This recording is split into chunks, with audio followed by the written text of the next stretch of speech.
put it this way.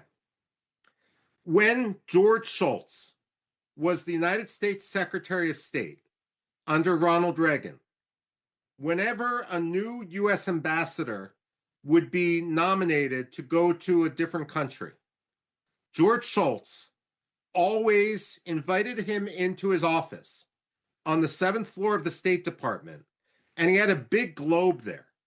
And he would tell the ambassador nominee, show me your country. And God forbid if that ambassador pointed to Gabon or Senegal or Somalia or Kenya, George Shultz would say, no, never forget that your country is the United States of America. The point of this is that some ambassadors believe that they are successful if they have good relations with the country to which they are sent. But that's not the job of the ambassador to be liked by the president, the prime minister, or the dictator. It's the job of the president to advocate for United States national interests. And I would argue that United States national interests are at their strongest when they are backed by liberty and moral clarity.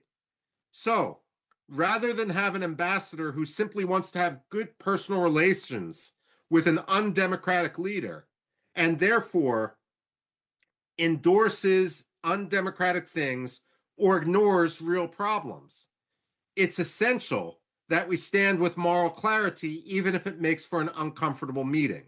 This is why personally, and I wrote about it at the time, I was so disappointed when Secretary of State Antony Blinken, a man who based his legitimacy at his Senate confirmation on the fact that his father-in-law was a Holocaust survivor, when he ignored and took, when he sat with Muhammadu Buhari and when he took Nigeria off the religious freedom watch list. You know, politicians and diplomats don't like to be criticized. And when you see such hypocrisy, if you write about it, and I'm going to the previous question now, that is something which they will notice. They may not want to admit that they are making a mistake, but they will read the criticism and hopefully not make the same mistake twice. So part of the problem is the culture of the American State Department and frankly, the British Foreign Office and so forth. But part of the problem is that the Biafrans need their voice to be amplified far beyond the borders of Biafra and far beyond the confines of the communities within the diaspora. Thank you, Michael. No. Last question.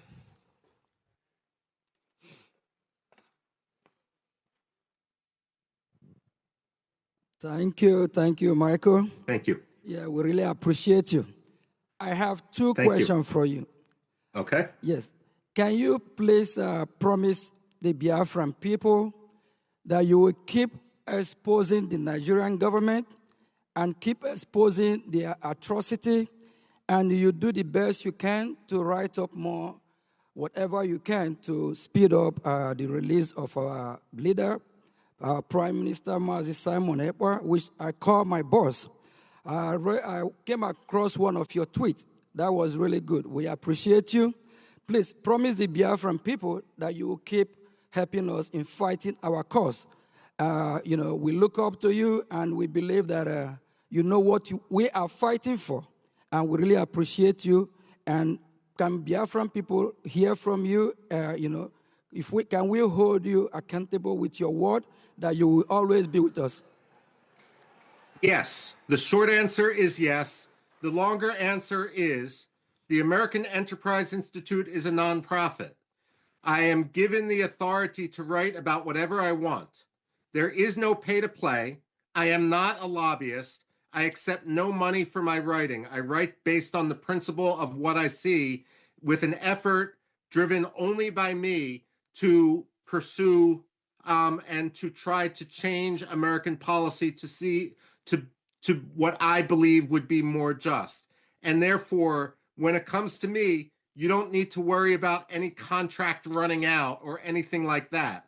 That's not why I'm involved. And again, I will never accept any money from a Nigerian. I will never accept any money from a Biafran. I will never accept any money from a lobbyist. I'm doing this because it's right, and therefore I will continue to do it. It's a publish or perish world for an academic, and I'm hooked on the Biafran cause.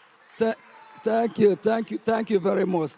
One more again, Congressman Jim Moran, which I know you know, and he's our lobby, and we actually have an alliance here with us as well.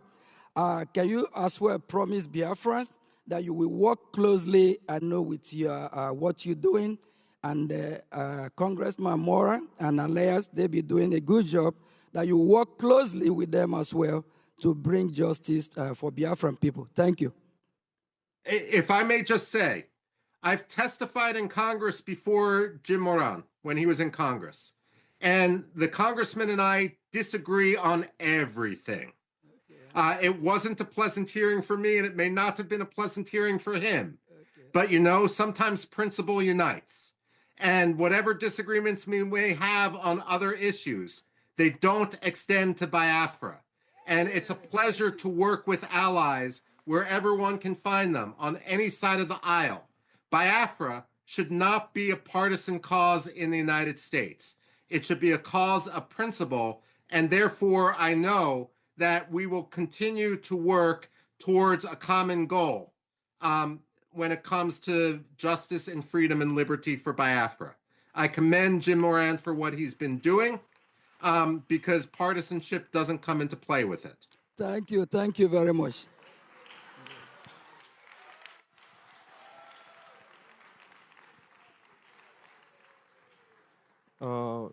Mr. Robin, thank you very much for your commitment in putting the truth out there to the public. On behalf of the Prime Minister, as the government representative in Europe, and I also live in Finland here, in your own words, what would you tell the Finnish authorities right now in regards to the allegations of incitement by our Honorable Prime Minister? You know, Finland's got to be on the right side of history. Finland especially should live up to its status, its claim as being the freest country on earth. That's what Freedom House ranked it as. And right now they're endangering their status. I should note that this isn't just a Nigeria-Finland issue. When there was an argument, when there was an effort for Finland and Sweden to join NATO, Turkey tried to blackmail both, but mostly Sweden, in order to betray Kurds, and Kurdish dissidents and Kurdish free speech in Sweden, in order to get Recep Tayyip Erdogan to drop his objection to Sweden's accession to NATO. And in the end, Sweden betrayed its principles. And Recep Tayyip Erdogan, while he allowed Sweden in NATO, gratuitously humiliated Sweden. Finland should not allow itself to be gratuitously humiliated by a country that violates religious freedom, by a country that violates democracy, by a country that has been guilty of genocide. Finland must be better, and they must recognize that they should not be an arm of transnational repression.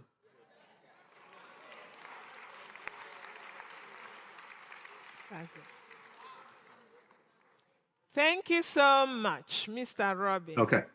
This concludes our session. Thank you. Thank you.